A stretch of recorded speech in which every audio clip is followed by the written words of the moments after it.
The Creative City Index is a way of assessing what is the pulse of a city in every dimension, culturally, socially, economically, and so on. One, we look at 4 clusters of things. The second cluster of things we look at is what is the regulatory and incentives regime? How is the structure, often the political structure and others, helping this to grow and become more than it could be or the best it could be? The third thing we look at is once you've got that, you've got this talent, it's hopefully being helped by the system. And lastly, a creative place, because we're talking about a creative ecology, a creative city.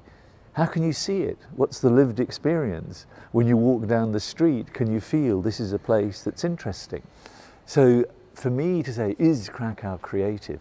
The fact that it has thousands and thousands and thousands of students obviously is a base. On the other hand, you've also obviously got creative 70, 80-year-olds, 60, 50-year-olds as well. So there can be a tension between the new and the young, and let's say those who say, let's leave things as they are. And so that's really an interesting dilemma that we're exploring.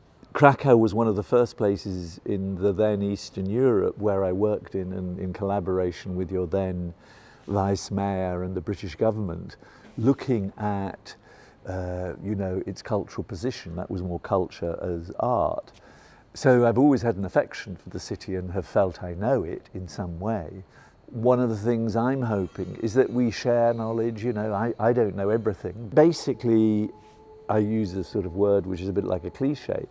I'm trying to be a sort of critical friend to the city and saying, look, you've got a lot of potential, but could you do more?